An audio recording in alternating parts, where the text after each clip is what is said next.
दानवीर सूर्यपुत्र कर्ण की 5 ऐसी अच्छाई जिन्हें जानकर आपको उनसे प्रेम हो जाए। दोस्तों, स्वागत है आपका हमारे चैनल पर। वीडियो में आगे बढ़ने से पहले हमारे चैनल को सब्सक्राइब अवश्य करें, साथ ही बेल आइकन जरूर दबाएं। कोई कैसे कर्ण से नफरत कर सकता है, जिसे जन्म देते ही उसकी माता ने त्याग दिया। पूरे जीवन भर उसे उसके भाइयों ने प्रताड़ित किया। जब एक योद्धा एक सर्वोच्च बिंदु युद्ध में आता है, तब उसे युद्ध में न उतरने पर मजबूर किया जाए और अंत में उसका छल से वध किया जाए। क्या सचमुच महारथी कर्ण नफरत के लायक हैं? मैं नहीं समझता। महारथी कर्ण उस सूरज की तरह है जो महाभारत के समय में, जहां पाप पुण्य सत्य असत्य कुछ समझ नहीं आ रहा था, उस समय धर्म की रोशनी फैला रहे थे। जी हाँ, मैं जानता हूँ कि महारथी कर्ण से बहुत चूक हुई थी, लेकिन आप सबका महारथी कर्ण के प्रति प्रेम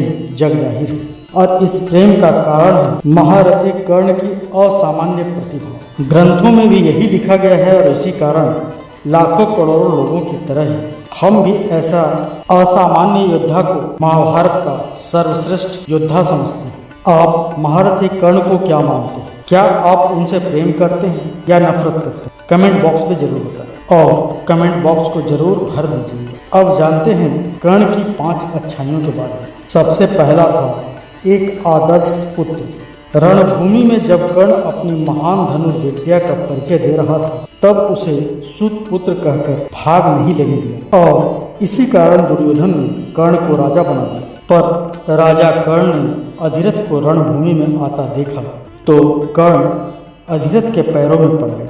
एक बार कर्ण ने भगवान कृष्ण से अपने माता पिता की महानता के बारे में कहा कि तीनों लोगों का राज्य भी वह अपने माता पिता के लिए छोड़ सकते हैं। भगवान उनके सामने खड़े थे, फिर भी वह कर्ण ही थे जो ना कहने की हिम्मत रखते थे। वैसे तो कर्ण की जगह दुनिया का कोई भी इंसान होता तो राजमाता कुंती से खपा होता, पर वह कर्ण ही थे जिसने कुंती के 4 पुत्रों का जीवन अपनी माता की झोली में डाल दिया। कर्ण ने जीवन भर माता कुंती का सम्मान किया था, जिन्होंने उसे बचपन में ही त्याग दिया था। दूसरी अच्छाई है एक आदर्श शिष्य। वेद व्यास लिखते हैं कि परशुराम को कर्ण से इतना लगाव हो गया था कि वह सिर्फ और सिर्फ कर्ण की गोद में ही सर रखकर सोते थे। भगवान श्री राम को भी भगवान परशुराम के सामने परीक्षा देनी पड़ी थी। भगवान परशुराम भी इस असाधारण शिष्य को पाकर बहुत खुश थे, और वह कर्ण ही हो सकते हैं जो अपने गुरु की निद्रा के लिए एक डंक को सह सकते। एक तरफ वह कर्ण ही था और दूसरी तरफ धनुर्धारी अर्जुन, जिसके कारण एकलव्य को अपना अंगूठा खोना पड़ा। लेकिन वह एक आदर्श शिष्य थे, क्योंकि उन्होंने खुद ही परशुराम से श्राप की प्राप्ति की, जिसके चलते अंत में उनका पतन हुआ था। तीसरी उनकी अच्छाई थी एक आदर्श भक्त। भगवान सूर्य ने कहा था कि कर्ण उनका सबसे महान भक्त है। ऐसा माना जाता है कि छठ पूजा की शुरुआत भी कर्ण ने ही की थी। कर्ण हर सुबह ही भगवान सूर्यदेव को जल अर्पित करते थे, और इसी दान दीक्षा के चलते इंद्रदेव ने छल से उनका कवच और कुंडल भी ले लिया। उनकी चौथी अच्छाई थी एक आदर्श पोता। जब भीष्म पितामह सरसैया पर थे, तब कर्ण उनके पास गए। उसकी आंखों में पानी था, वह सीधा उनके पैरों में गिर गया। वेद व्यास ने महाभारत में लिखा है कि महारथी कर्ण ही सबसे ज्यादा रोए थे, और कभी किए गए अपने कटु वचनों के लिए उन्होंने भीष्म पितामह से माफी मांगी। महारथी कर्ण शायद कभी गलत रहा था, पर अपने बड़ों के प्रति उसका अगाध प्रेम, उनका आदर एक महान व्यक्ति की पहचान है, जो कि सचमुच एक अच्छाई का कारण है। और उसी समय भीष्म पितामह ने भी कर्ण से सच को उजागर किया था। दरअसल उन्होंने उसे रणभूमि से अलग इसीलिए रखा था क्योंकि वह जानते थे कि वह कुंती पुत्र है, और वह सगे भाइयों को आपस में लड़ता हुआ देखना नहीं चाहते थे। 5वां और आखिरी अच्छाई जो मुझे और हम सबको नजर आया, साथ ही स्वयं भगवान श्री कृष्ण को, कि वो एक आदर्श मित्र थे।